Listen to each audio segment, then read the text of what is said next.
असतो मा सद्गमय तमसो मा ज्योतिर्गमय मृत्योर्मा अमृतं गमय।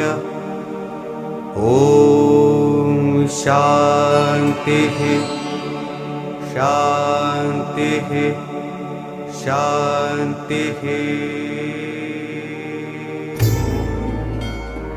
राम राम जय श्री कृष्ण सभी को। ब्रह्मानंद मैं पंडित हूँ। मैं भी पंडित हूँ पर छोटा, अभी मैं पोगा पंडित हूँ। ये तो सारे ही जाने हैं, भारत देश महान है।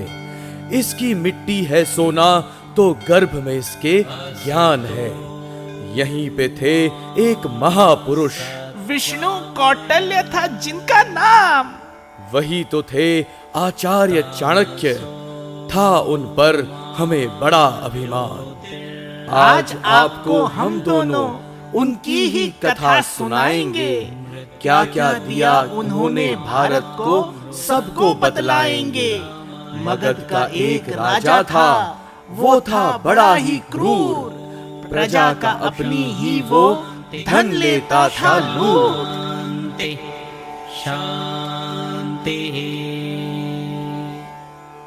उसका एक महामंत्री शट्टार था, उसे न भाता इसका अत्याचार था। एक रात्रि उसने सारा धन सड़कों पर ही डाल दिया। जिसका था अधिकार उन्हीं में सारे धन को बांट दिया। क्रोधित राजा ने फिर इस पे अपना यूं प्रतिकार किया। दंड दिया शट्टार को, उसको मौत के घाट उतार दिया। राजा ने आचार्य चणक पर जुल्म बहुत फिर यूं ढाए। उसके सैनिक बना के बंदी चणक को महल में ले आए। चणक का था एक पुत्र नाम चाणक्य, अभी वो बालक था। उसने देखा पिता के साथ जो हुआ, मन उसका आहत था।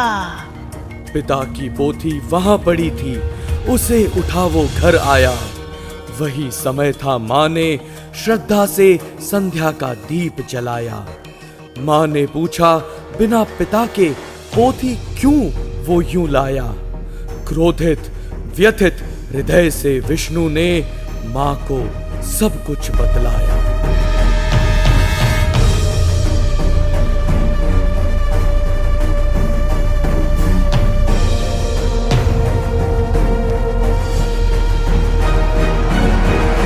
विष्णु, तेरे पिता कहाँ हैं?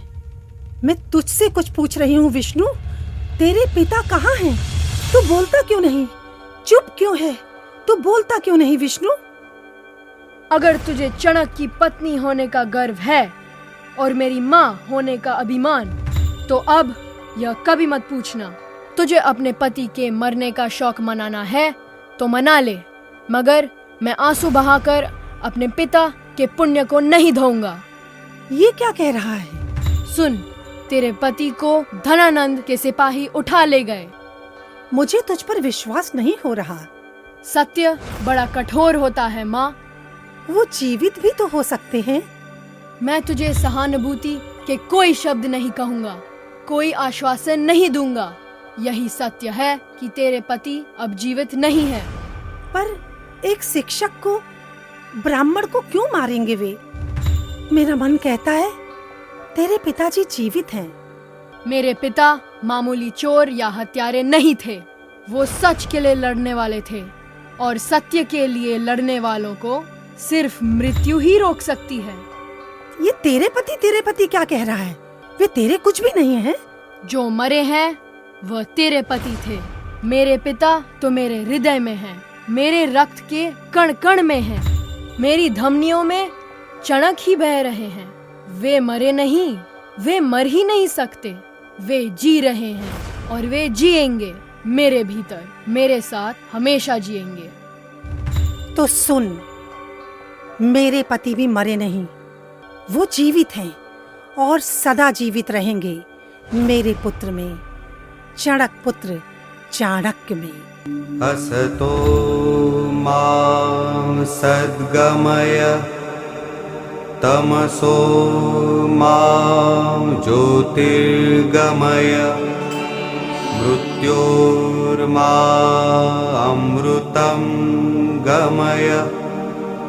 ॐ शान्तिः शान्तिः। बड़े हुए चाणक्य बने आचार्य तक्षशिला गुरुकुल में वेद पढ़ाते थे शिष्यों को, शिक्षा देते हर पल में। प्रातरग्निं प्रातरिन्द्रगुं हवामहे, प्रातर्मित्रावरुणा प्रातरश्विना, प्रातर्भगं भूषणं ब्रह्मणस्पतिम्, प्रातः सोममुतरुद्रगुं हुवेम, प्रातर्जितं भगमुग्रगुं हुवेम। वयं पुत्रमदितेर्यो विदर्ता, आध्रश्चिद्यं मन्यमानस्तु नश्चित्, राजा चिद्यं भगं भक्षीत्याह, भगं प्रणेतर्भग सत्यराधः।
एकत्र त्यागा घातौ च एकत्र त्यागाघातौ च कूटयोद्धस्य मार्तिका कूटयोधस्य मार्तिका योगबुढो प्रजापार्थं योगबुढो प्रजापार्थं तुष्टियोधस्य लक्षणम् तुष्टियोधस्य लक्षणम्।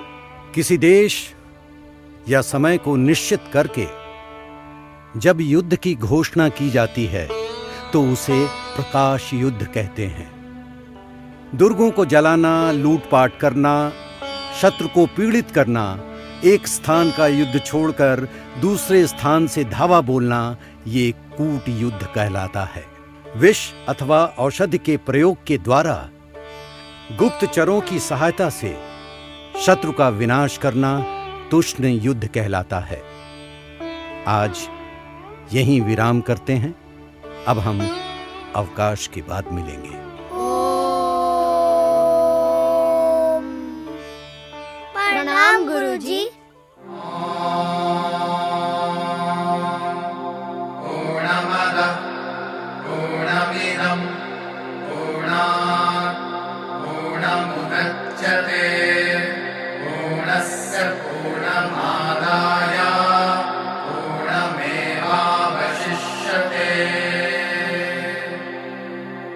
ॐ शान्ति शान्ति शान्तिः। इधर सिकंदर विश्व विजय को निकला भारत आ पहुंचा। उसके क्रूर इरादों में था पूरे भारत पर कब्जा। सिकंदर? हाँ, वही अलक्षेंद्र, अलेक्जेंडर। तक्षशिला के राजा अंभिराज का पुत्र था। कुपुत्र बड़ा ना। सुना है अपने पिता के ही प्राणों का वो खुद कारण था बना। अंबी कुमार ने सत्ता के लालच में सिकंदर से संधि करी। पुत्र के राष्ट्रद्रोह पे पिता के मन में क्रोध की अग्नि जली।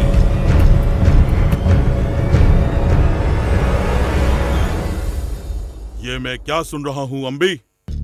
आपने सही सुना है पिताजी। सिकंदर ने तक्षशिला की तरफ मित्रता का हाथ बढ़ाया है। योद्धा हाथ बढ़ाते नहीं, योद्धा हाथ उठाते हैं अंबी। बिना मृत्यु का आवाहन किए जब कोई योद्धा मित्रता का हाथ बढ़ाता है वह मात्र राजनीतिक समझौता होता है। मित्रता स्वीकार कर ली तुमने। राजहित के लिए मैंने सिकंदर के प्रस्ताव को ठुकराया नहीं। तक्षशिला के हित का विचार करने के लिए अंबिराज अभी जीवित है। अपने स्वार्थ को तक्षशिला के हित का नाम मत दो। तुम्हारे धड़ पर अभी सर है, इसलिए पूछ रहा हूँ, तुमने अपने मस्तक की रक्षा के लिए किसका मस्तक दांव पे लगाया? तक्षशिला वासियों के मस्तक को यवन ठोकरों में गिरने से बचाया है मैंने पिताश्री। अगर तुम्हें अपने सामर्थ्य पर विश्वास नहीं था तो मुझे कहा होता। थाल में अपने भाल को सजाकर उपहार के रूप में भेज देता, पर मैं इस राजनीतिक मित्रता को कभी स्वीकार नहीं करता। तक्षशिला को यवनों की ठोकरों से बचाने के लिए मैंने सिकंदर के लिए तक्षशिला के द्वार खोल दिए हैं पिताश्री। बहुत सुगमता से तक्षशिला की मिट्टी को रौंदता हुआ वो अब संपूर्ण भारत को पदाक्रांत कर देगा। मूर्ख, तूने अपना मस्तक बचाने के लिए भारत का मस्तक उसके हाथ में रख दिया है। रोक उसे। अब उसे किसी भी स्थिति में रोक पाना असंभव है पिताश्री। ये तूने क्या अनर्थ कर दिया राष्ट्रद्रोही? जिसे आप राष्ट्रद्रोही कह रहे हैं ना पिताजी, वो भविष्य में सिकंदर द्वारा विजित समस्त जनपदों का स्वामी बनने जा रहा है। तो तू सिकंदर की रक्त लिप्सा में उसका साथ देगा? अब इसकी संभावना ही अधिक है। सैनिकों, अंबी को बंदी बनाया जाए। मैं अंबिराज तुम्हें अंबी को बंदी बनाने का आदेश देता हूं।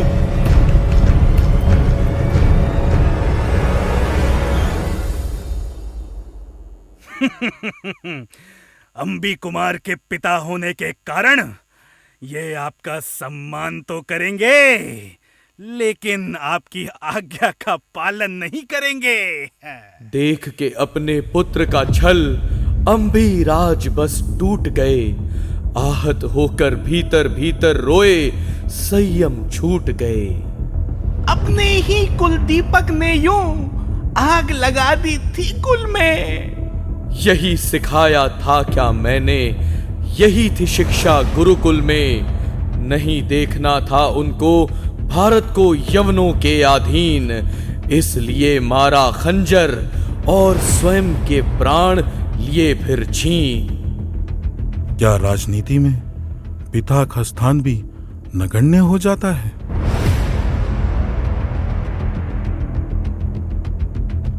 पिताजी, ये पिताजी कहाँ जा रहे हैं? क्या ऋषियों, तपस्वियों, मनस्वियों और त्यागियों की भूमि, वीरों की भूमि अब यवनों के पैरों तले कुचली जाएगी? क्या दशरथ पुत्र भरत के पौत्र दक्ष द्वारा बसाई गई ये नगरी अब यवनों के अधीन होगी? ये क्या कर रहे हैं पिताजी? मैं राम की कुल की भूमि को यवनों के अधिकार में नहीं देख सकता, नहीं देख सकता। और अगर ये सब हुआ तो ये देखने के लिए मैं जीवित ही नहीं रहूंगा। पिताजी, पिताजी, ये आपने क्या किया? हो सके तो अपने भाई को रोकना। उसने सिकंदर के साथ संधि कर ली है बेटी। तुम अवश्य कुछ करना। पिताजी, आपको कुछ नहीं होगा पिताजी। बेटी, तुम मेरी बात सुनो। ऐसा मत होने देना। तक्षशिला के गुरुकुल में जाना बेटी, और उनसे सहायता।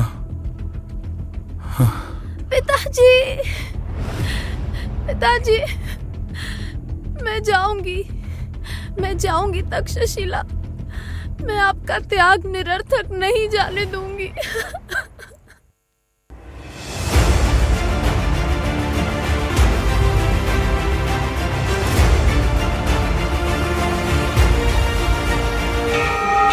कुलपति,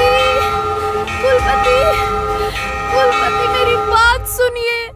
मैं अंबी राजा की पुत्री। मेरी बात सुनिए। मेरे भाई अंबी कुमार ने सिकंदर से संधि कर ली है। उसने मेरे पिता की बात भी नहीं मानी। आहत होकर मेरे पिताजी ने अपने प्राण ले लिए। अब इस राष्ट्र की रक्षा आपके हाथ में है कुलपति, आपके हाथ में है। इसे संभालो और इसके घर पहुंचा दो। मैं इस पर विचार करता हूं। क्या भारत का पतन होगा?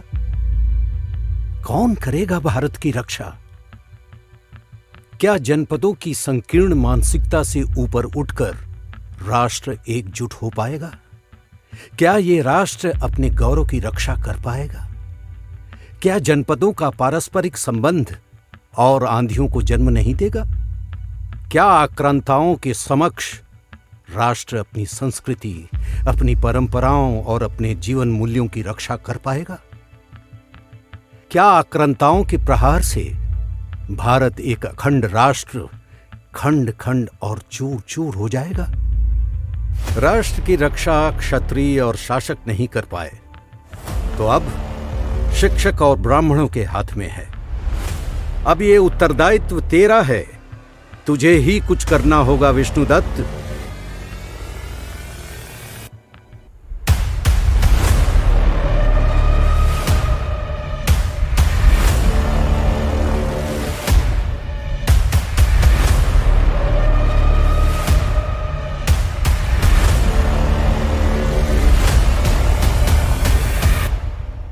फिर क्या हुआ क्या फिर?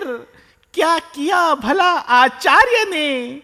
नींद न आई होगी उनको, डूबे होंगे विचार में। फिर आचार्य चाणक्य ने कूटनीति से काम लिया। तक्षशिला के राजमार्ग को राष्ट्रों से सजा दिया। फिर तो कुमार को क्रोध आया होगा ना? क्रोध की अग्नि में जलता फिर अंबी कुमार वहां आया। यही चाहते थे चाणक्य, जो चाहा कर दिखलाया।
क्या गुरुकुल के छात्रों ने ही तक्षशिला के राजमार्गों पर स्थान स्थान पर ध्वजारोहण किया है? किस भावना से प्रेरित होकर किया गया है ये दुस्साहस? अंबी कुमार को गुरुकुल में उपस्थित होने का आदेश देने का यही एक मार्ग था। कौन है वो जो तक्षशिलाधीश को आदेश देना चाहता है? क्या आपने आदेश दिया था आचार्य? आदेश गुरुकुल ने दिया था अंबी कुमार। तक्षशिलाधीश को आदेश देने की इस अभिनव पद्धति पर मुझे आश्चर्य हो रहा है। क्या अर्थ है इसका? इस तरह तक्षशिला की चप्पा चप्पा भूमि पर ध्वज फहराने का? अपनी ही भूमि पर अपने ही राष्ट्र ध्वजों को देखकर आश्चर्य होता है अंबी कुमार। और जब अपनी ही भूमि पर यवनों का ध्वज देखोगे तब क्या होगा? तो गुरुकुल भी अब राजनीति में लिप्त हो गया? प्रश्न जब संपूर्ण राष्ट्र का हो तो गुरुकुल उससे अलिप्त कैसे रह सकता है कुमार? तो क्या मैं ये समझूं कि मेरे विरुद्ध गुरुकुल विद्रोह का सूत्रपात करेगा? अपनी राष्ट्रीय अस्मिता और स्वतंत्रता के लिए किए जा रहे प्रयासों को अगर विद्रोह कहते हो तो मेरा इससे मतभेद है। मुझे आपके मतभेदों की परवाह नहीं आचार्य। पर मैं अपने राष्ट्र की परवाह करता हूं। इसीलिए आपसे प्रार्थना करता हूं कि आप आतताई व विध्वंसकारी सिकंदर का साथ ना दें। वो आतताई नहीं है आचार्य, वो विश्व विजय के लिए निकला हुआ देवपुत्र है। पाश्चात्य जगत ने तो एक देवपुत्र दिया है, पर इस भूमि ने तो करोड़ों देवपुत्रों को जन्म दिया है। ये वो धरा है जहां मानव को भी ईश्वर बनने का अवसर दिया जाता है। हम देवों के ही तो वंशज हैं, अतः पशु प्रवृत्ति वाले लोगों से इस भूमि को कलंकित मत होने दो। आप मेरा और देवपुत्र सिकंदर का अपमान कर रहे हैं आचार्य। अपने मान अपमान के प्रति सजग कुमार, जो राष्ट्र का अपमान करने जा रहे हैं, क्या इसका तनिक भी ध्यान है? तक्षशिला मेरी भूमि है और इसके संबंध में निर्णय लेने के लिए मैं किसी से भी बाध्य नहीं हूं। तक्षशिला की पग पग भूमि भारत की थाती है। ये किसी का भी व्यक्तिगत अधिकार नहीं है अंबी कुमार। आप मेरे विरुद्ध षड्यंत्र रच रहे हैं आचार्य जी। अपने षड्यंत्रों से स्वयं की रक्षा करो अंबी। मेरी भूमि पर मुझे ही आदेश देने वाले आप कौन होते हैं? जाओ अंबी कुमार, अभी जाओ। एक दिन तुम्हें गुरुकुल की सत्ता का परिचय मिल जाएगा। मैं तुम्हें आदेश देता हूं, यहां से जाओ अंबी।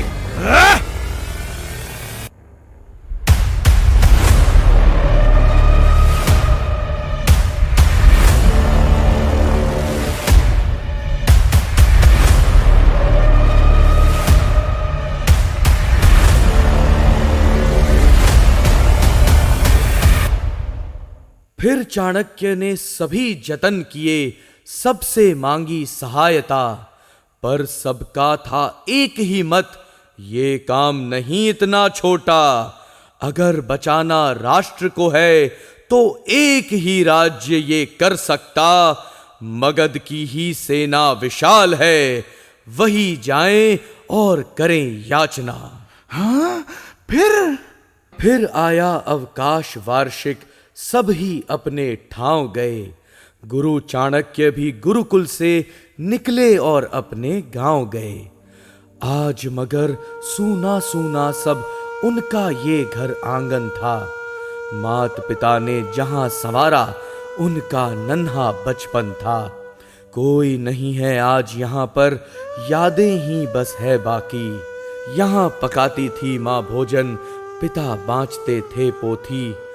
कहाँ पे ढूंढें, कहाँ से लाएं, मात पिता फिर ना आते। गूंज रही थी कानों में बस मात पिता की आवाजें। पुत्र विष्णु, ले भोजन ग्रहण कर ले। तेरे पिता अभी अपना कार्य समाप्त करके आते ही होंगे। विष्णु, तू कितने दिन बाद आया रे? मेरे पुत्र, मेरे पास आ मेरे विष्णु। मेरे गले से लग जा मेरे विष्णु। देख, मैं तेरी माँ, मैं इधर हूँ। विष्णु, विष्णु। पुत्र विष्णु। माँ, पिताजी, पिताजी।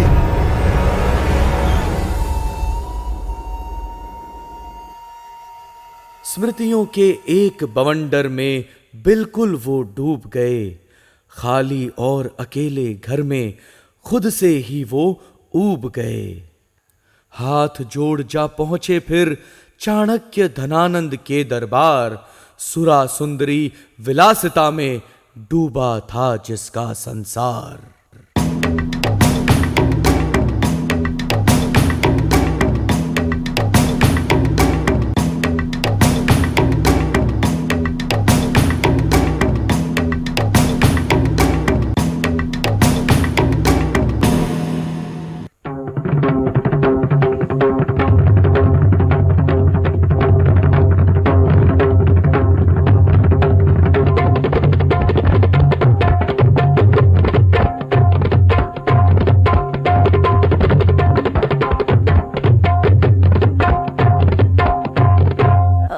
परन, गलत बजा रहे हैं आप, ये ठीक नहीं है।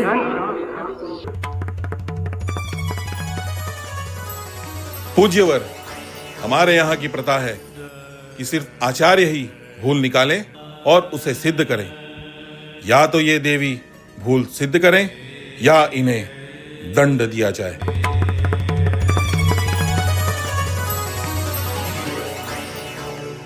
जी नहीं देवी जी, मेरे हाथ पकावज के परम मित्र है। दोनों की मित्रता सालों पुरानी है, हमसे गलती हो ही नहीं सकती। मित्रता पुरानी हो सकती है, पर ताल अगर बहक जाए तो नृत्य भी रूठ जाता है। आपकी थाप कुछ भटक रही है। भटकन नहीं देवी जी, यही तो नाद का विस्तार है। हर ठेका अपनी जगह पर सटीक है। तो फिर क्यों ना इसे परखा जाए? देवयानी, सिद्ध कर सकती हो तुम? जी जी बिल्कुल। आप जरा चक्रदार बजाइए, देखते हैं कौन सी थाप नृत्य से मेल खाती है। तो फिर आरंभ करते हैं। 1 2 3।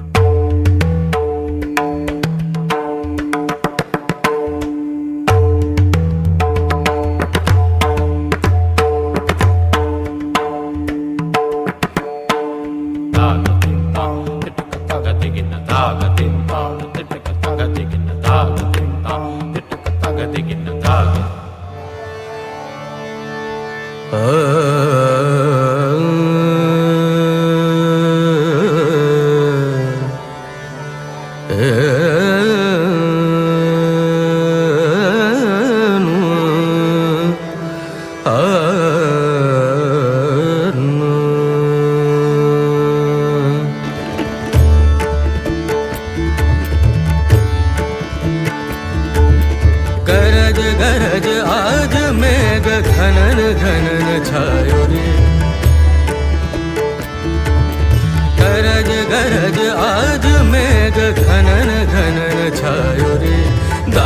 दमक चमके बिजुरी कहर ऋतुराज आयो री।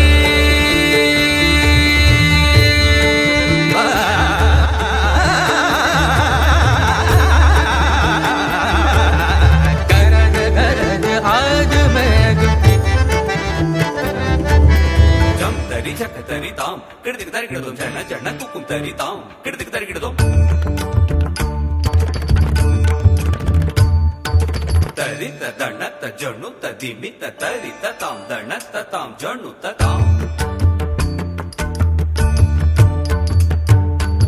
तरी तणत जणु किड़दिक तरी किड़दोम तरी तणत जणु किड़दिक तरी किड़दोम ताम।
वाह,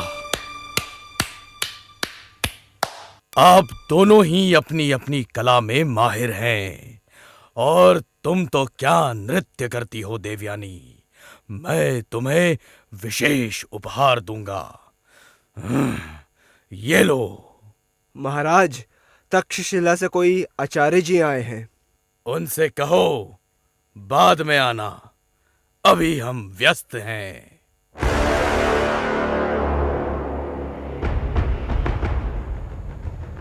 तूने राजमहल में आने का दुस्साहस कैसे किया, मूर्ख ब्राह्मण? आपसे प्रार्थना करने आया हूं महाराज। सिकंदर नामक एक यवन योद्धा मिश्रा और फारस के साम्राज्य को उखाड़कर भारत की ओर बढ़ चुका है।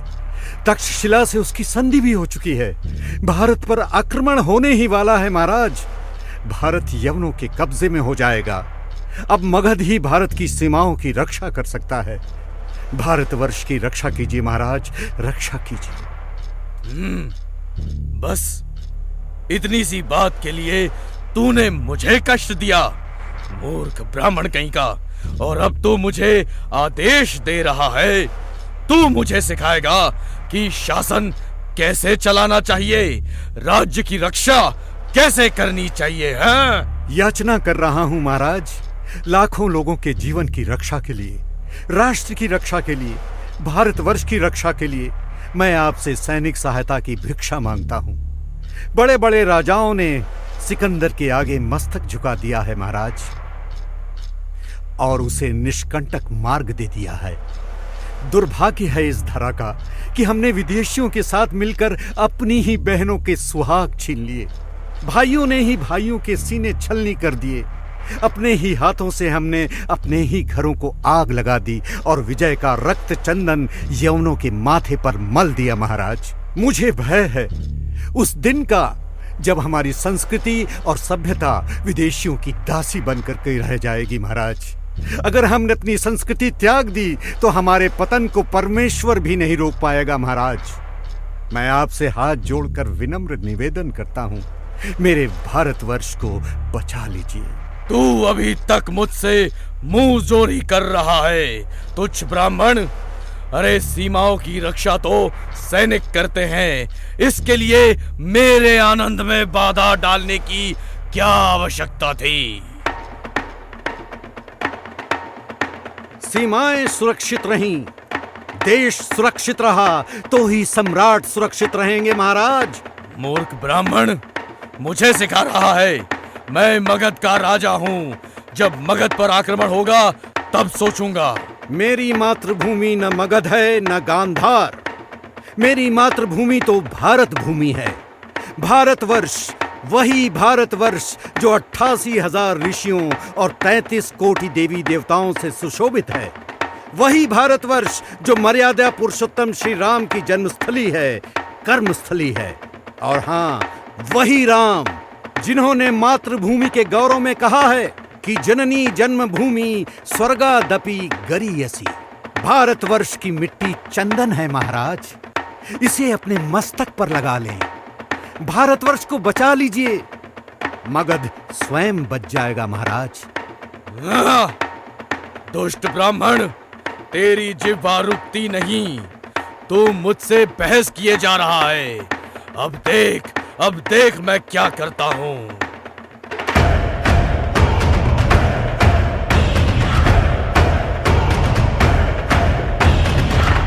बहुत अभिमान है ना महाज्ञानी अपने ज्ञान पर, इस शिखा पर जो ज्ञान का प्रतीक है। ये वही शिखा है ना जिसे देखकर सभाओं में तुझे सम्मान मिलता है।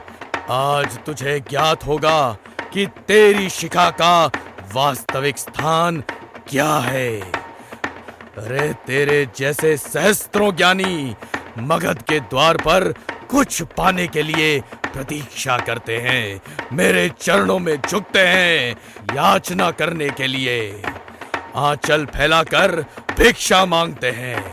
जानता नहीं है, मैं धनानंद एक विशाल तेजस्वी महानदी हूं और तू केवल एक मिट्टी का कण है जो किनारे पर रहकर मेरी चरण वंदना तो कर सकता है, किंतु अगर मेरे मार्ग में आया तो बहा दिया जाएगा।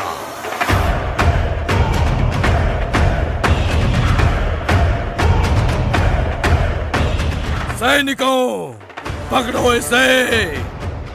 धनानंद, सुन ले, जिस माटी के कण से तूने मेरी तुलना की है, प्रतिज्ञा करता हूं उस माटी से मगध का नया शासक उपजाऊंगा, जिसकी सांस सांस में अखंड भारत की सोच हो, जो तेरे वंश के सूर्य को अस्त कर देगा और स्वयं चंद्र की भांति उदय होगा, जो एक नए युग का प्रारंभ करेगा तेरे अंत के साथ। सुन ले, आप इस तुच्छ ब्राह्मण की बातों में अपना समय नष्ट ना करें।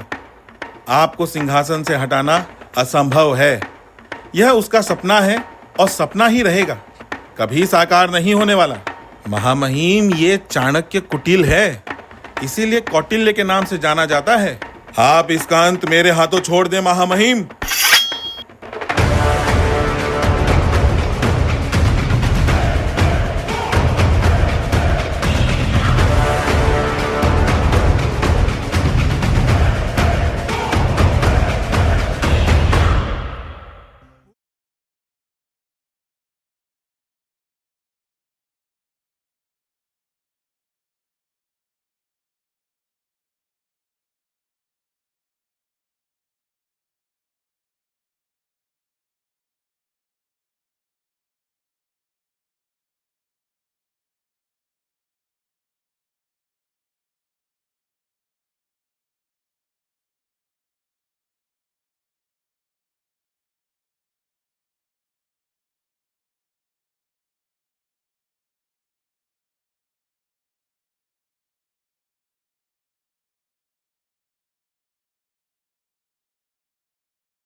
धनानंद, जिस शिखा का तूने आज अपमान किया है, मैं आचार्य विष्णुगुप्त चाणक्य इस शिखा की शपथ लेता हूं कि तेरे नंद वंश का समूल नाश कर दूंगा।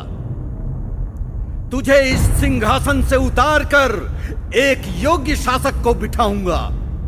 आज तूने मर्यादा की सीमा रेखा पार कर दी है धनानंद। ये ब्राह्मण आज अपने पवित्र यज्ञोपवीत की शपथ लेता है, जब तक मैं तेरा और तेरे वंश का सर्वनाश न कर दूं, तब तक अपनी शिखा नहीं बांधूंगा। तूने भारत को पदाक्रांत कर रखा है, मैं तुझे पदाक्रांत करूंगा।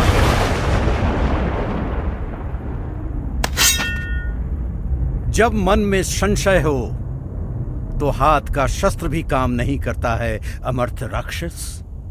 ये किंग कर्तव्य विमूढ़ता का नहीं, निर्णय लेने का समय है। किसके अमर्थ हैं आप, मगध के या उस अहंकारी धनानंद के? मेरे लिए मगध और सम्राट भिन्न नहीं है विष्णुगुप्त। मेरी निष्ठा दोनों के लिए समान है।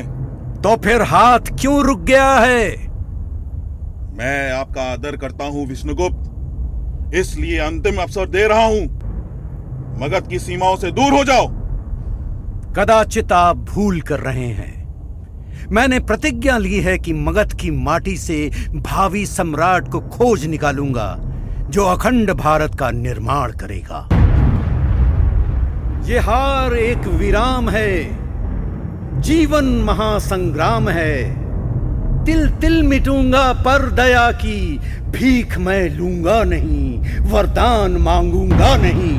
क्या हार में क्या जीत में किंचित नहीं भयभीत मैं। संघर्ष पथ पर जो मिले, ये भी सही वो भी सही, वरदान मांगूंगा नहीं।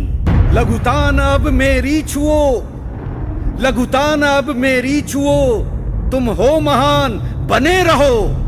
अपने हृदय की वेदना मैं व्यर्थ त्यागूंगा नहीं, वरदान मांगूंगा नहीं।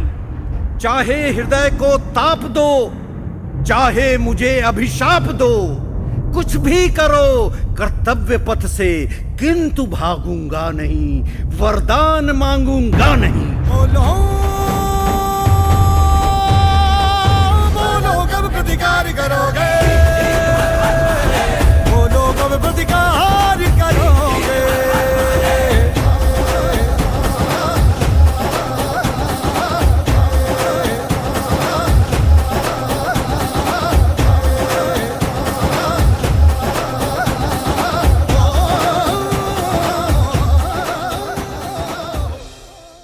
हृदय विकल था, बेकल मन था, अंतश्चेतना थी घायल। स्वाभिमान आहत तो व्यथित था कठिन समय का एक एक पल। फिर क्या किया उन्होंने, बतलाओ बतलाओ, फिर क्या किया? निकल पड़े अनजान दिशा को जिसका कोई पता न था। निकल पड़े अनजान दिशा को, खो जाते तो क्या होता? मैं तो गर खो जाऊं सच है, बहुत बहुत ही मैं रोता। तेरी नहीं कहानी बालक, ये चाणक्य महान की है। मैं तो हूं एक पोंगा पंडित, मेरी कुछ पहचान भी है। राह में उनकी छोटे छोटे कुछ बालक थे खेल रहे। चोर सिपाही दरबारी राजा सैनिक थे बने हुए। महाराज, इसने चोरी की है, इसे क्या दंड दिया जाए? इसने चोरी की है, इसे 10 कोड़े मारे जाएं, लेकिन 5 कोड़े मुझे भी मारे जाएं। क्यों महाराज, आपको क्यों मारे जाए? पापी तो ये है, अपराध इसने किया है, आप तो राजा है। नहीं, मैं भी अपराधी हूँ, क्योंकि जिस राजा के राज्य में किसी को चोरी करनी पड़ जाए, इसका मतलब वो राजा अपनी प्रजा का भरण पोषण नहीं कर पा रहा। उनके लिए ठीक से अन्न धन का प्रबंध नहीं कर पा रहा, तो अपराधी तो मैं भी हुआ ना। क्या बात है, कितने न्यायप्रिय राजा है। हाँ, ये तो बात सच है। एक बालक को सदाचारी, विनम्र, सत्यवादी और आज्ञाकारी होना चाहिए, ताकि वो बड़ा होकर सदाचारी और सफल व्यक्ति बन सके। ये बालक तो बहुत ही होनहार और न्यायप्रिय है। ये अवश्य ही मेरे उद्देश्य में मेरी सहायता कर सकता है। मैं इसे अपना शिष्य बनाऊंगा। मैं इससे बात करता हूं।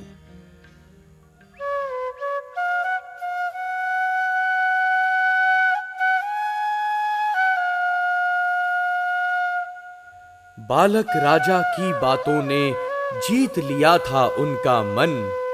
उससे हुए प्रभावित और चाणक्य ने उनसे लिया वचन। उनके साथ वो तक्षशिला के गुरुकुल में आ जाएंगे, पर पहले वो उनके माता पिता से आज्ञा लाएंगे। अपने घर में चंद्रगुप्त माँ और मामा संग रहते थे ना। मामा बड़े थे लोभी। चंद्रगुप्त के बदले गुरु चाणक्य से मांगी मुद्राएं। गुरु चाणक्य थे ब्राह्मण शिक्षक, कहां से धन अब वो लाएं? ले जाओ, अगर ले जाना चाहते हो।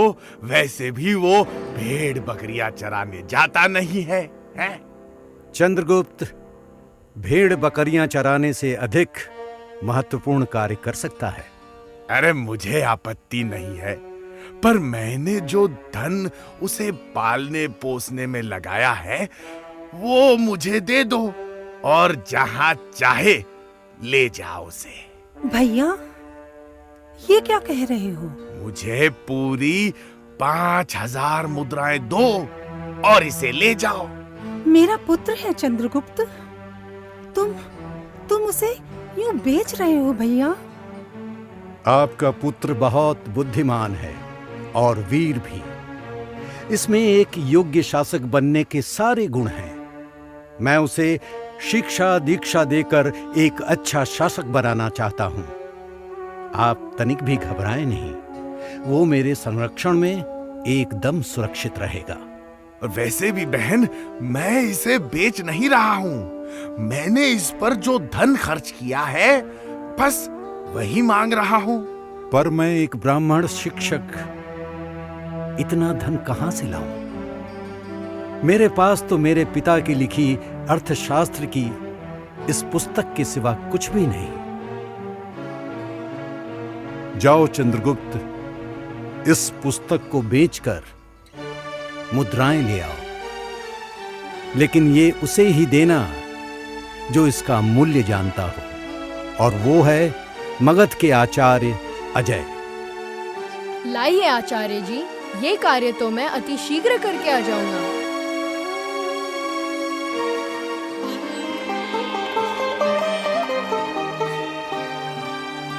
लिए हाथ में पोथी निकले चंद्रगुप्त लेने फिर दाम।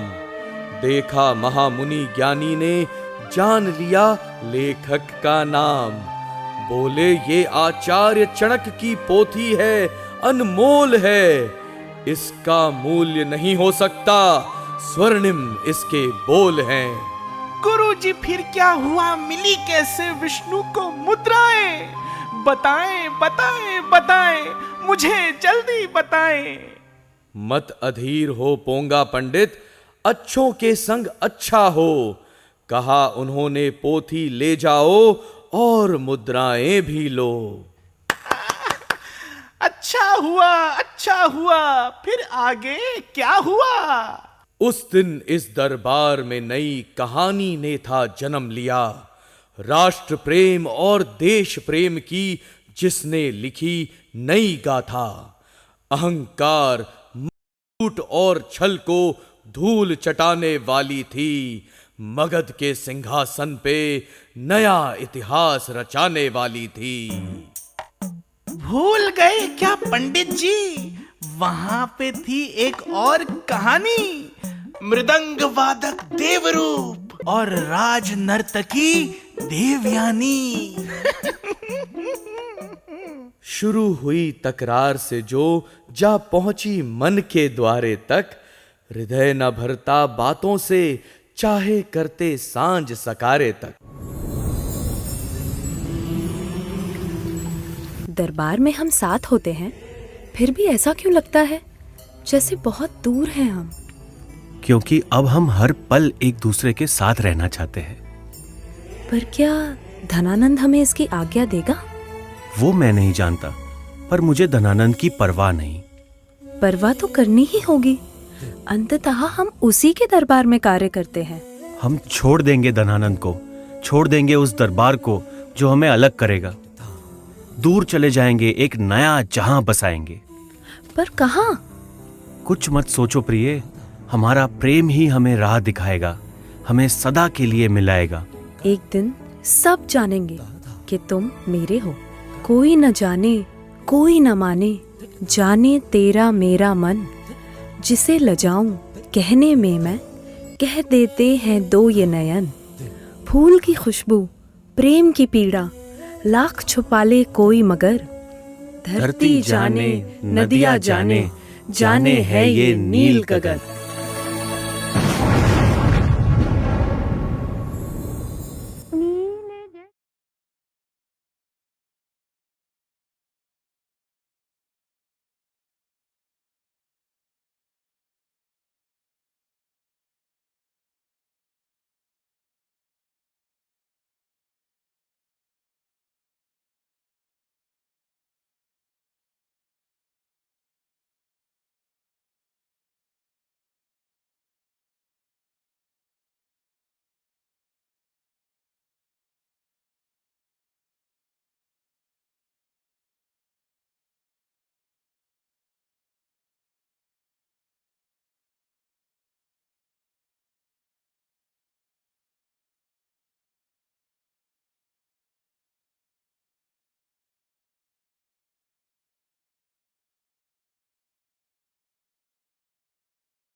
आचार्य जी। अरे हाँ, उनके पैर में तो कुछ चुभ गया लगता है, रक्त भी बह रहा है। पर ये आचार्य जी जा कहाँ रहे हैं?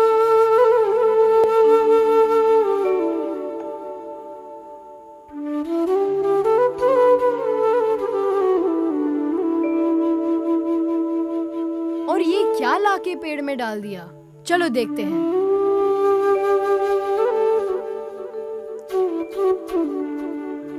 प्रणाम आचार्य जी। तुम लोग यहाँ? जी आचार्य जी, हम आपके पास ही आ रहे थे। आपके पाँव में तो कांटा चुभ गया और रक्त भी बहा, हमने देखा। पर हम क्या करते, हम कुछ भी तो ना कर सके। आपको अत्यंत पीड़ा हुई ना गुरुवर?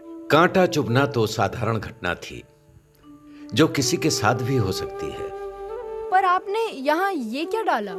इसीलिए कि जो कष्ट, जो पीड़ा मुझे हुई, वो दूसरों को ना हो। इसी कारण मैंने सोचा कि समस्या के कारण को ही समूल नष्ट कर दिया जाए, जड़ों में मट्ठा डालकर। मट्ठा डालकर आचार्य जी? मट्ठा झाड़ी में उन चींटियों को निमंत्रण है जो आएंगी और उस कटीले पौधे की जड़ों को खा जाएंगी। तत्पश्चात ये मार्ग कांटों से मुक्त हो जाएगा। समस्या से बचना ही बुद्धिमानी नहीं है। बुद्धिमान वो है जो समस्या का सामना करके उसे जड़ से मिटा दे। सत्य है आचार्य जी, आपकी हर बात सीख से भरी होती है। हम सौभाग्यशाली हैं कि हमें आप जैसा गुरु मिला। देखो, ये चाणक्य नीति है।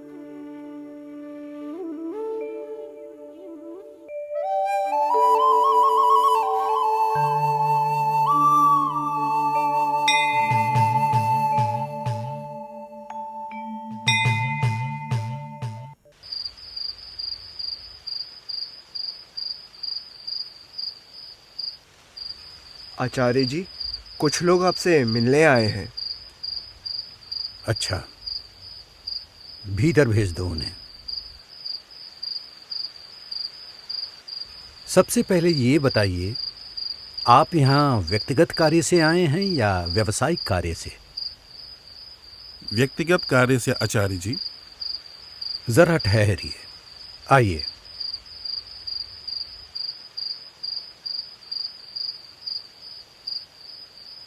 अब कहिए, क्या कहना चाहते हैं आप? आचार्य जी, एक बात समझ नहीं आती। ज्ञान तो सबको दिया जाता है, फिर भी हर कोई उसे समान रूप से क्यों नहीं ग्रहण कर पाता?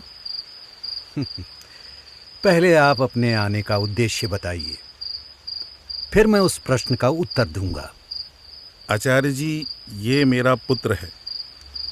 इसका शिक्षा में मन नहीं लगता, सारा दिन बस इधर उधर घूमता रहता है।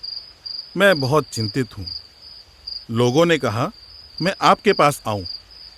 आप तो परम ज्ञानी हैं, कोई ना कोई उपाय अवश्य बताएंगे। यहाँ आओ बालक। प्रणाम आचार्य जी। क्या तुम्हारे पिताजी जो कह रहे हैं वो सत्य है? हाँ आचार्य जी, मेरा पढ़ाई में मन ही नहीं लगता, मैं क्या करूं? सबसे पहले अपने लक्ष्य को स्पष्ट करो। जानो कि तुम क्या बनना चाहते हो।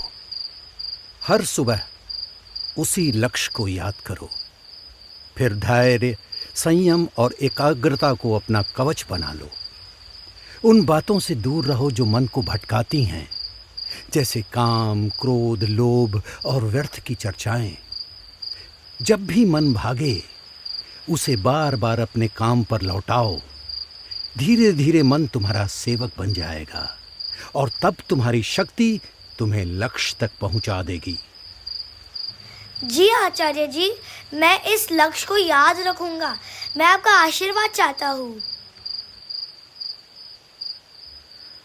धन्यवाद आचार्य जी, मैं नतमस्तक हूँ।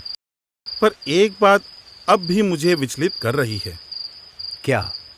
यही कि जब दो दीपक पास पास ही रखे हैं, तो आपने हमसे बात करने के लिए ये दीपक क्यों जलाया?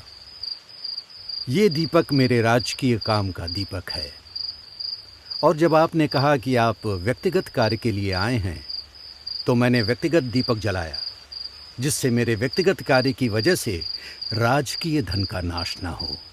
राजकीय धन का दुरुपयोग कभी नहीं करना चाहिए, क्योंकि ये प्रजा के कल्याण के लिए होता है। सरकारी धन का सदुपयोग न्यायपूर्वक और ईमानदारी से करना चाहिए, न कि व्यक्तिगत लाभ या दिखावे के लिए। अनावश्यक खर्चों, भ्रष्टाचार और आलस्य से धन का दुरुपयोग होता है, जो अंततः राज्य और प्रजा दोनों के लिए ही हानिकारक होता है। आप महान हैं, हम आपसे मिलके धन्य हुए। देखो, ये चाणक्य नीति है, सुविधाओं को नहीं चुना। जब थी बात व्यक्तिगत, दीपक राजकीय को नहीं चुना। इधर देवरूप और देवयानी चाणक्य से बहुत प्रभावित थे। उनका ले आशीष वो फिर उद्देश्य में उनके शामिल थे। लक्ष्य में उनके साथ चले वो, उनका हरदम साथ दिया। बने गुप्तचर उनके मिलकर दोनों ने ये काम किया है ना।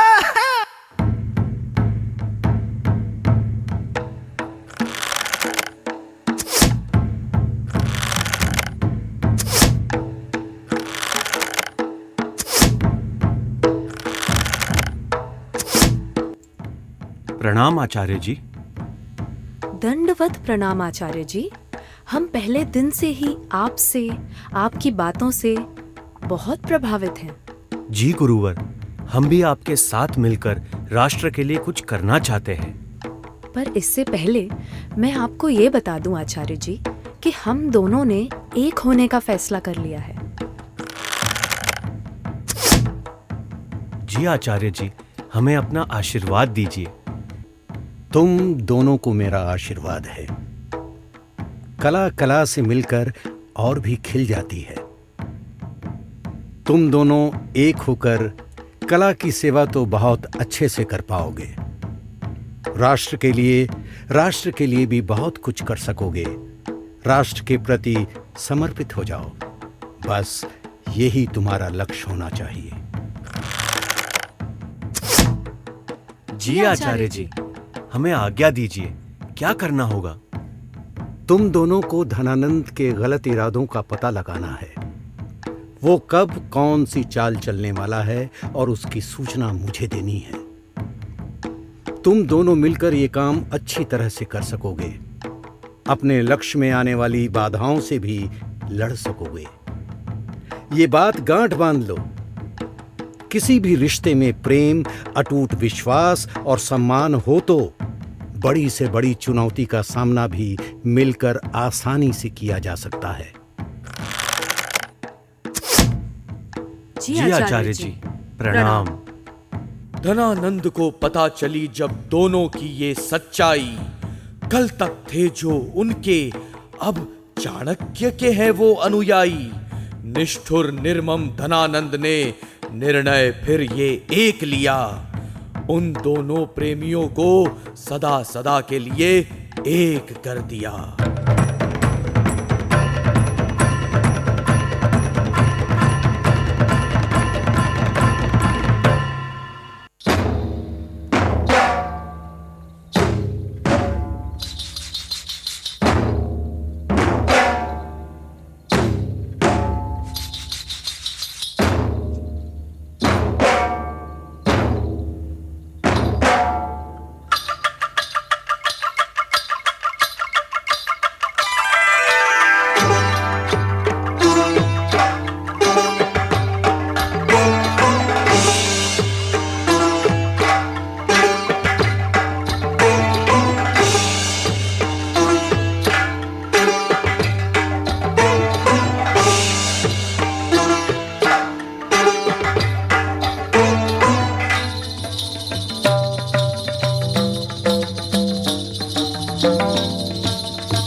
धाम तरगड़ धीम तरगड़ तोम तरगड़ नम तरगड़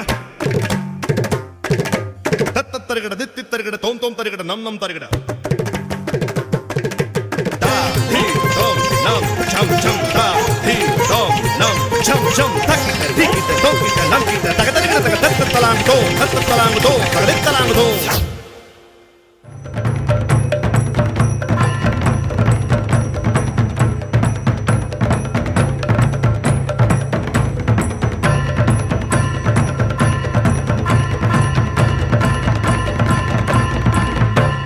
कांप उठी थी धरती सारी, थर्राया था आसमान।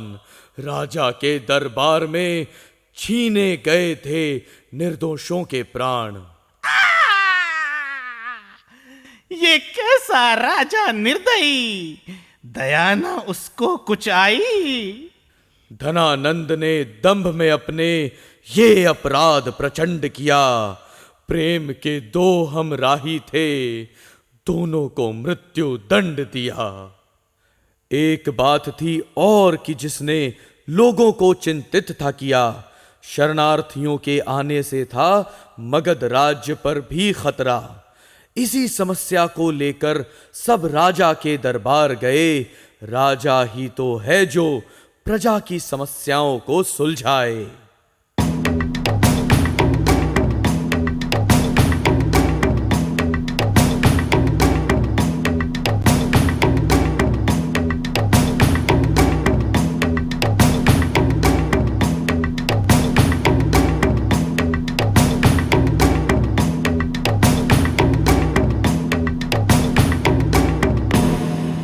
जय हो महाराज धनानंद की। आज आपके दरबार में कई महान गुरुओं के शिष्य उपस्थित हैं। वे आपसे वार्ता करना चाहते हैं। मुझसे वार्ता?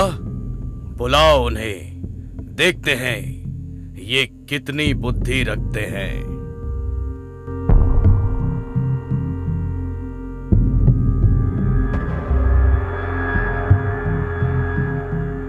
कहिए, क्या उद्देश्य है आने का? तक्षशिला में भारी संख्या में शरणार्थी आ रहे हैं महाराज, इसीलिए हम आपके पास आए हैं। पश्चिम दिशा से एक राजा सिकंदर इस तरफ बढ़ रहा है। उसने ही इन लोगों के घर बार उजाड़ दिए हैं और जो उसका सामना करने की कोशिश करता है वह उन्हें भी नेस्त नाबूद कर देता है। आने दो, आने दो, आने दो। इन शरणार्थियों के आने से यहाँ का श्रमिक बढ़ेगा। दूसरी बात, वो शरणार्थी यहाँ के शिल्पकारों और कलाकारों की वस्तुओं के उपभोक्ता भी होंगे। इस तरह मगध में व्यापार का विकास ही तो होगा। और वैसे भी अपनी मातृभूमि त्याग कर यहाँ आने वाले शरणार्थियों को आश्रय देना हमारी परंपरा रही है और इस परंपरा का निर्वाह करने में हमारा लाभ भी है। मैं इस मानवतावादी परंपरा का समर्थन करता हूँ। बंद करो ये मानवता की बातें और परंपरा की बातें। हम ही परंपरा का निर्वाह करते हैं और हम ही कुछ ले जाते हैं। अगर इन बातों को मान लिया जाए तो ये नगरी खंड खंड में बटी हुई दिखाई देगी। विदेशियों को आप शरण देने की बात कर रहे हैं, वही कल इस भूमि पर अपने अधिकार का दावा करेंगे। पर तुम हो कौन? मैं तक्षशिला से आया हूँ, आचार्य चाणक्य का शिष्य। बहुत बोलते हो तुम। तक्षशिला में क्या यही सिखाया जाता है कि राजा के सामने तर्क किया जाए? आचार्य चाणक्य यही सिखाते हैं महाराज कि सत्य कहना कायरता नहीं बल्कि धर्म है। बस बहुत हुआ। निकाल दो इसे मेरे दरबार से और संदेश भेजो उस चाणक्य को। धनानंद के राज्य में अहंकारी ज्ञानियों के लिए स्थान नहीं है।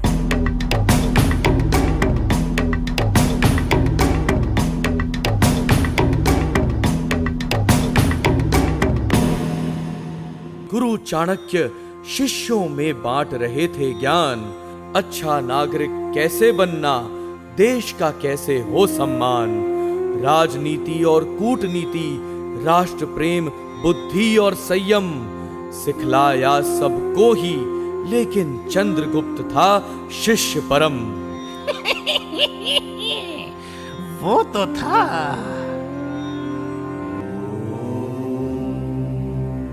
आज मैं कुछ ऐसी महत्वपूर्ण बातें बताऊंगा जो बहुत आवश्यक हैं और कभी किसी को नहीं बतानी चाहिए।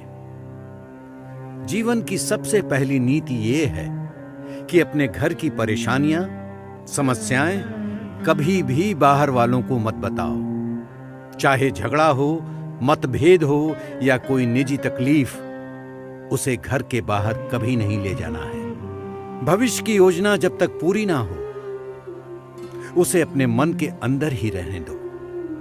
जो लोग अपने हर कदम की घोषणा पहले ही कर देते हैं, वो अक्सर मंजिल पर पहुंचने से पहले ही रास्ता खो देते हैं। और अब वो बात जो सबसे ज्यादा महत्वपूर्ण और आवश्यक है, याद रखो कि अपने देश की संस्कृति और हमारी सभ्यता को जीवित रखना और उसकी पहचान बनाए रखना भी हमारा ही धर्म है। हम दूसरी संस्कृतियों से प्रभावित होते हैं, उन्हें अपनाते भी हैं, पर अपनी संस्कृति पर आंच ना आए, इसका ध्यान भी हमें ही रखना है। उनकी संस्कृति कहीं हमारी संस्कृति को समाप्त न कर दे। ये कैसे हो सकता है गुरुजी? ठीक है कि हम उनकी संस्कृति को अपनाते हैं, उससे प्रभावित भी होते हैं, पर अपनी संस्कृति जिसमें हम पले बड़े हैं, उसे कैसे भूल सकते हैं? वो कैसे समाप्त हो सकती है? कैसे अपना अस्तित्व खो सकती है गुरुवर? ये देखो, मैं समझाता हूं। ये लाल रंग है, इस लाल रंग को इस पीले रंग में मिलाओ तो इससे सुंदर केसरी रंग का निर्माण होगा। पर यदि मैं लाल रंग को अनियमित मात्रा में इसमें डालता रहूं, तो धीरे धीरे ये पीले रंग के अस्तित्व को पूर्णतः समाप्त कर देगा, नष्ट कर देगा। यही नीति हमारी संस्कृति, हमारी सभ्यता पर भी चरितार्थ होती है। किसी विदेशी पद्धति को अपनाना, उसे अपने जीवन में स्थान देना कोई बुरी बात नहीं है, परंतु जब वही विदेशी पद्धति हमारी संस्कृति पर हावी हो जाए तो ये अनुचित है। एक सभ्यता दूसरी सभ्यता पर हावी होने का प्रयास करती है तो एक नहीं, दोनों ही अपना अस्तित्व खो देते हैं। जी गुरुजी, मैं इन सब बातों का ध्यान रखूंगा और इन गुणों को अपनाने का प्रयास करूंगा। जीवन के हर क्षेत्र की शिक्षा गुरु से लेकर बड़ा हुआ। योग्य शासक बनने पर उनको गुरु से फिर राजदंड मिला। अब वो काबिल था कि संभाले सत्ता को और साम्राज्य। गुरु दक्षिणा के बदले में गुरु ने मांगा मगध का राज्य। सही किया। चंद्रगुप्त, अब तुम एक योग्य शासक बनने के लिए पूरी तरह से तैयार हो। ये सब आपके आशीर्वाद से हुआ है आचार्य जी। वो तो ठीक है, पर अब वो समय आ गया है जब मैं अपनी गुरु दक्षिणा तुमसे मांगू। आदेश दीजिए गुरुजी। संसार की कोई भी वस्तु मैं आपके चरणों में लाकर रख दूंगा। कोई भी वस्तु नहीं, मुझे तुमसे सिर्फ मगध का राज्य चाहिए। धनानंद को हराकर मगध पर कब्जा करना होगा चंद्रगुप्त, ताकि हमारे अखंड भारत का स्वप्न पूर्ण हो सके। मैं वचन देता हूं गुरुवर। असतो मा सद्गमय, तमसो मा ज्योतिर्गमय, मृत्योर्मामृतं गमय, असतो मा सद्गमय। अब था उनका लक्ष्य एक ही, धनानंद का अंत करें, राज्य मगध का हो स्वतंत्र। अब इसके लिए वो आगे बढ़ें। अब हम पूरी तरह से अपने लक्ष्य की तरफ बढ़ने के लिए तैयार हैं। हमें अब मगध की तरफ कूच करना होगा। कितने दिन, कितनी रातें, कुछ पता नहीं। हमारे मस्तिष्क में सिर्फ एक ही लक्ष्य होगा, एक ही, हमारी जीत, मगध पर हमारा राज्य। मैं इसके लिए तैयार हूं आचार्य जी।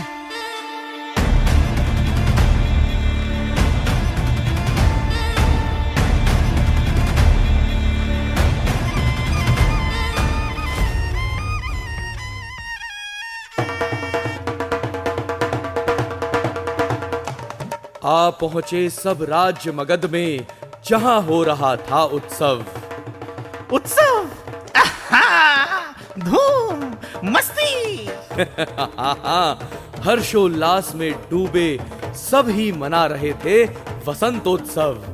धनानंद की बहन दुर्धरा भी कर रही थी नृत्य वहां। चंद्रगुप्त ने देखा उसको, ठिठक गया जहां का तहां।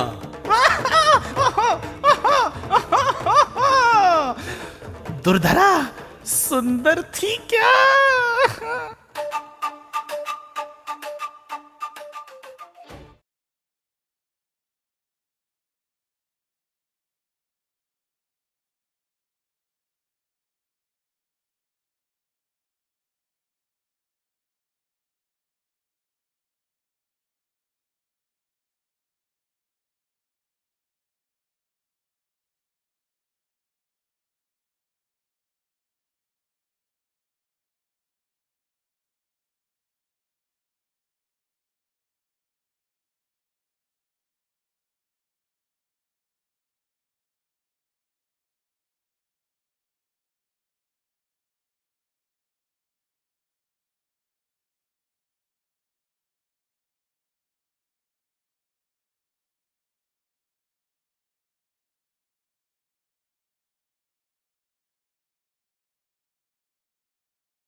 कितना आनंद है यहाँ, कितना उल्लास।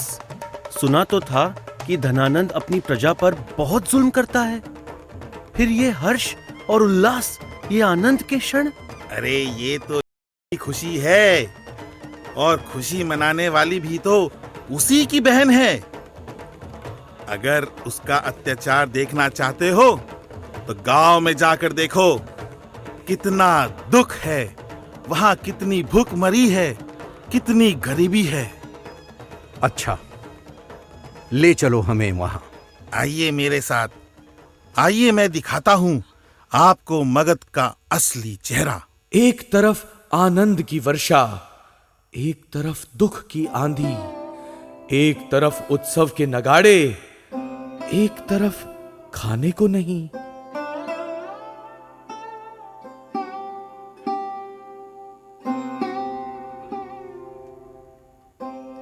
माँ, भूख लगी है, कुछ खाने को दो ना।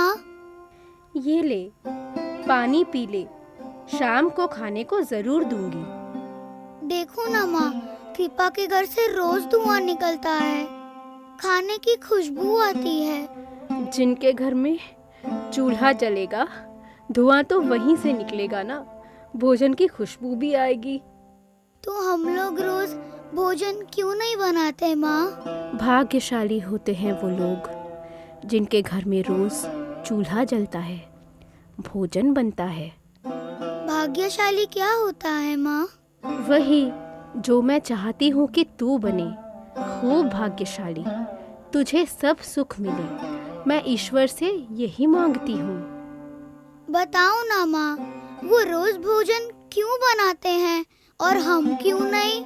वो धनी हैं, उनके पास धन है, इतना धन कि कर देने के बाद भी उनके घर में खाने के लिए अनाज है। पैसे तो हमारे बाबा भी कमाते हैं ना, हमारा भी तो खेत है।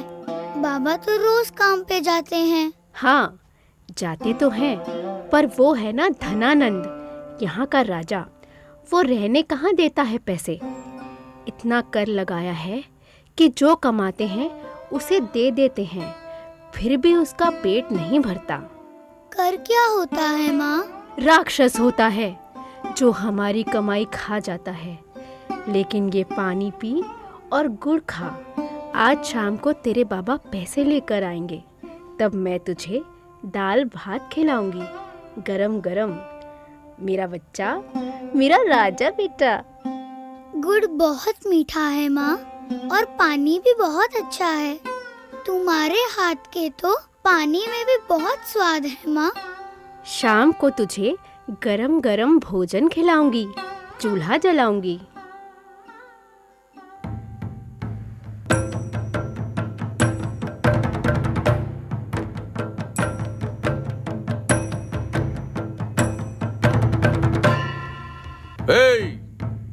क्यों, कहाँ जा रहा है?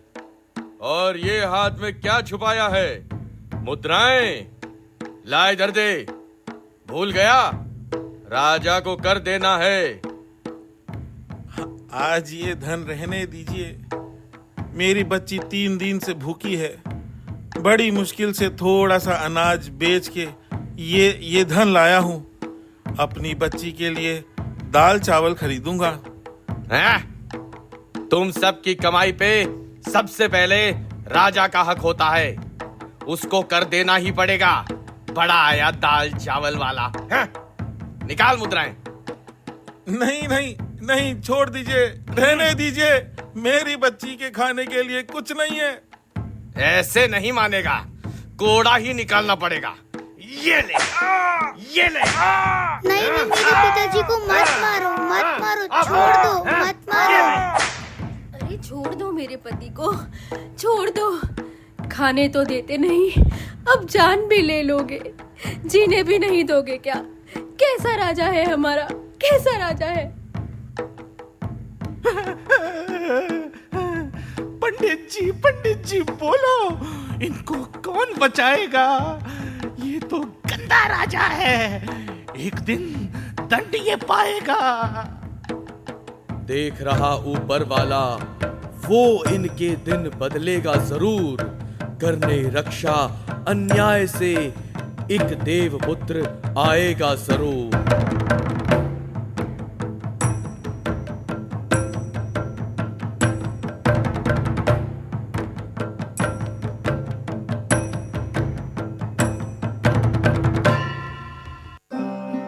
नहीं नहीं पिताजी, मुझे भोजन नहीं चाहिए, बस आप ही चाहिए। माँ, मैं अभी कभी भोजन नहीं मांगूंगी, मुझे बस आप और पिताजी चाहिए। तुम लोगों का ये हाल क्यों है? यहाँ का राजा धनानंद हमें बहुत सताता है, हम पर जुल्म करता है। पर वहां तो उत्सव मन रहा है, ऐसा लगता है सब सुखी हैं। अब डरो नहीं मेरे पिपली वन की प्रजा, आज से आपकी सारी कठिनाइयां टल गईं, आपके सारे संघर्ष पूर्ण हुए। क्योंकि आपकी जन्मभूमि को धनानंद से मुक्त करवाने, पिपली वन को उसका खोया हुआ वर्चस्व और अस्तित्व पुनः लौटाने महाराज चंद्रवर्धन का पुत्र चंद्रगुप्त मौर्य लौट आया है। पर ये यहाँ कैसे? इसे तो वहाँ मगध में देखा था। ये दुर्धरा है, धनानंद की चचेरी बहन। भाई जितना क्रूर, बहन उतनी ही दयालु। ये हमारी सहायता करने यहाँ आती रहती है। अच्छा।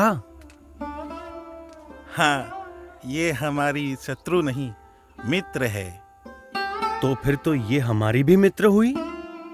तो आइए मित्रों, इस क्रांति में हमारे साथ जुड़ जाइए। हम सब मिल जाएं तो धनानंद की क्रूरता को जड़ से उखाड़ सकते हैं। महाराज, क्या पीपली वन को स्वतंत्र करना इतना सरल होगा महाराज? महान लक्ष्य सरल नहीं होते। ये संघर्ष न केवल पीपली वन अपितु समस्त भारत का है। ये केवल युद्ध नहीं, धर्म युद्ध है। फिर सब जुटे धनानंद पर आक्रमण की तैयारी में। धार दे रहे थे सब मिलकर अपनी अपनी आरी में। इसी बीच धड़के जो दो हृदय और करीब वो आने लगे। चंद्रगुप्त दुर्धरा ही दोनों हृदय की बात बताने लगे। दुर्धरा, तुम्हें पता है तुम अपने भाई धनानंद से कितनी भिन्न हो? वो इतना क्रूर और तुम इतनी कोमल हृदय की। कैसे रह लेती हो उस वातावरण में? ईश्वर के सहारे, गांव वालों के सहारे और तुम्हारा प्रेम, मेरा अभिप्राय। मैं समझ गया। तो तुम भी मुझे प्रेम करती हो? मुझे कभी भी आत्मिक शांति मिली तो केवल उन क्षणों में जो मैंने तुम्हारे साथ व्यतीत किए। नहीं तो अपने घर के नकारात्मक ऊर्जा में तो मैं जीते जी मृत थी। गांव वालों की मदद करके थोड़ा अच्छा लगता था, वरना मैं इस वातावरण में घुट घुट के जी रही थी। फिर तुम आए और सब कुछ बदल गया। सत्य? मुझे वर्षा अच्छी लगने लगी और मैं यही सोचती कि ये बारिश की बूंदें हम तुम मिलकर हथेलियों में चुनते। तुमसे मिलके हर पुष्प में मुझे रंग दिखने लगे, हर बात मुझे मीठी लगने लगी। अपना ये जीवन प्रिय लगने लगा, सार्थक लगने लगा। पर मेरा जीवन एक योद्धा का जीवन है। जानती हो ना, मेरे जीवन में मेरा लक्ष्य मगध पर विजय है। प्रेम के लिए समय नहीं है मेरे पास। मैं आपके लक्ष्य में बाधा नहीं बनूंगी, प्रतीक्षा करूंगी आपकी। जब तक आप अपना लक्ष्य प्राप्त नहीं कर लेते, तब तक भावी जीवन के स्वप्न मेरे पलकों पे पलते रहेंगे। मेरे हृदय में आपके प्रेम के दिए जलते रहेंगे।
फिर आया वो दिवस जो होता योद्धा का उपहार है। वचन, कर्म और मन से रहता युद्ध को वो तैयार है। चंद्रगुप्त से बोले थे चाणक्य, उठो तुम वीर चलो, धनानंद का सीना हमको देना है अब चीर चलो। चंद्रगुप्त एक योद्धा थे, पर पुत्र और प्रेमी भी वो थे। कोमल मन के एक व्यक्ति थे, सबसे प्यार वो करते थे। हाँ, सहम गए, वो ठिठक गए। मन को संशय ने आ घेरा। योद्धा के कर्तव्य पे जैसे भ्रम का लगा हुआ पहरा। कैसे मैं हथियार उठाऊं, कैसे रक्त बहाऊं मैं? एक का है अपराध, कैसे सबको सजा सुनाऊं मैं? तब चाणक्य ने ज्ञान दिया था चंद्रगुप्त को ऐसा। चक्षु खुले उनके, फिर योद्धा मिला ना उनके जैसा। जब योद्धा के हृदय में विषाद उठता है, तब इतिहास चुप नहीं रहता। तब उतरते हैं गुरु और कभी कभी स्वयं भगवान भी।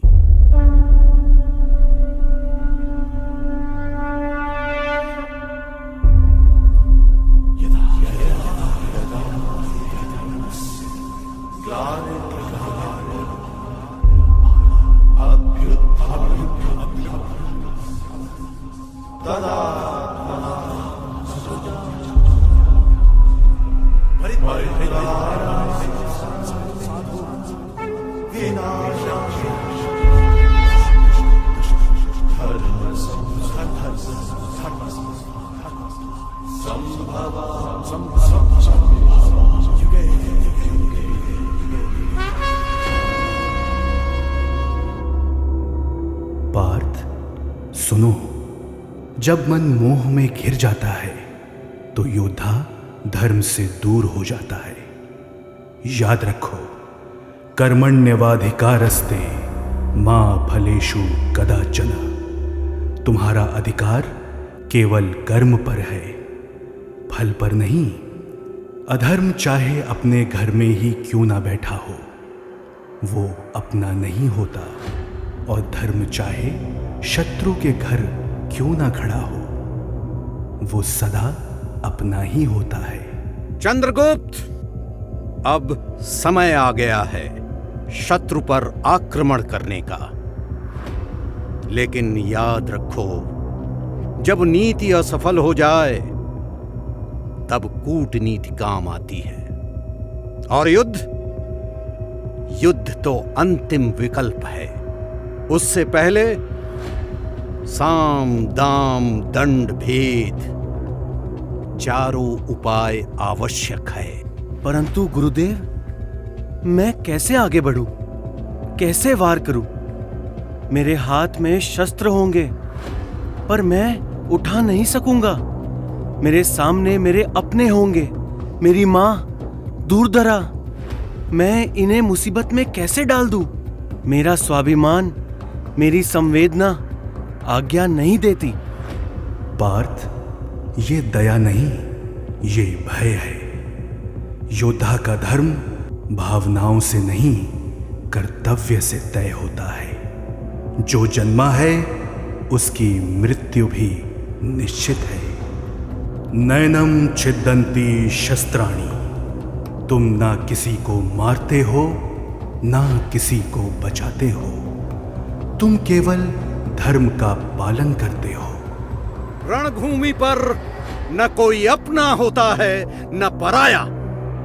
वहां केवल दो ही पक्ष होते हैं, धर्म और अधर्म। तुम सत्य के पक्ष में हो तो असत्य को भेदना ही होगा। जो राष्ट्र की रक्षा न कर सके वो नपुंसक है, और नपुंसक के साथ कार्य करने की मुझे इच्छा नहीं। परंतु किसी के प्राण लेते समय मेरे भीतर पीड़ा होगी।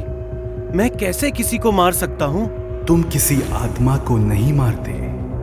आत्मा शाश्वत है। तुम केवल न्याय का मार्ग साफ करते हो।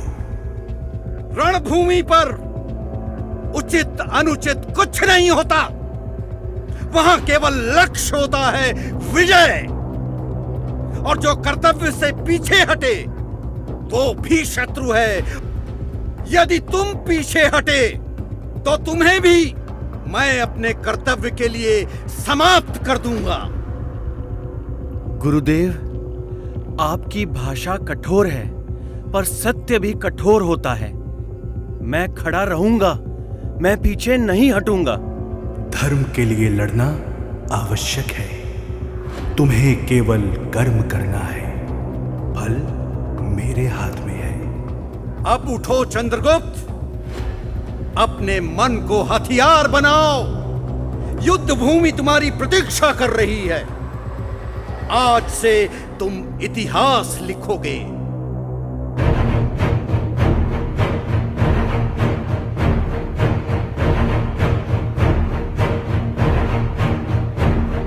भारत के वीरों, समय आ गया है जब हम मातृभूमि के शत्रुओं पर काल बनकर प्रहार करें। आज हमें देश के शत्रु का सर्वनाश करना है। धनानंद, अपने पूरे जीवन काल में तुमने अपने स्वार्थ के लिए मेरी मातृभूमि को खंड खंड करने का प्रयास किया है, परंतु इस रणभूमि में तुम भारत की एकता और अखंडता को देखोगे। अंततः आ गया वो समय जब नंद वंश के सूर्य को मौर्य वंश के चंद्रगुप्त सदा के लिए ग्रहण लगा देगा। जैसे दशहरा में रावण मारा था। आगे बढ़ो चंद्रगुप्त।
धनानंद की मृत्यु के बाद आत्मसमर्पण सबने किया।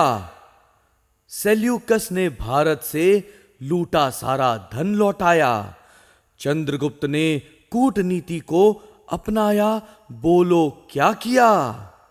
सेल्यूकस की पुत्री जो थी हेलेना से विवाह किया, ताकि महत्वाकांक्षा सेल्यूकस की वहीं पर रुक जाए। भारत पर आधिपत्य जमाने की इच्छा वहीं झुक जाए। बना चंद्रगुप्त राजा, फिर नया एक दरबार सजा। एक बार फिर गुरु चाणक्य ने ससम्मान प्रवेश किया। बुद्धि विवेकः ज्ञानं प्रचंडं राजनीतज्ञ विचारे अखंडं गुणे गुण निधानं रणनीति चतुरं वनेः मंत्रणा च प्रबल पथ प्रकाशम् चाणक्य चाणक्य चाणक्यः चाणक्य चाणक्य चाणक्यः चाणक्य चाणक्य चाणक्यः चाणक्य चाणक्य चाणक्यः। महामंत्री के रूप में चाणक्य जैसे महाविद्वान थे। भारत देश के लिए वो दिन उपलब्धि थे, वरदान थे। उनकी खातिर ही भारत सोने की चिड़िया कहलाया। उनकी दूरदर्शिता का ही फल अखंड भारत पाया। लेकिन उनकी शिखाबंदी क्या, उनका प्रण क्या पूर्ण हुआ? वो भी देख लो उसी सभा में उनका कथन संपूर्ण हुआ। असतो मां सद्गमय। भारत भूमि को एक नया शासक मिल गया और मुझे मेरा लक्ष्य, हाँ, ये महत्वपूर्ण है। इसी मगध की राज्यसभा में मेरे अखंड भारत के स्वप्न का अपमान किया गया था, उसका उपहास किया गया था, स्मरण है मुझे। और आज इसी मगध की राज्यसभा में भारत के पूरे 16 जनपद एक साथ हैं, अखंड और शक्तिशाली। ये सब उसी स्वप्न के कारण संभव हुआ जो मैंने देखा था। वो सपना जिसे साकार किया मेरे परम प्रिय शिष्य सम्राट चंद्रगुप्त मौर्य ने।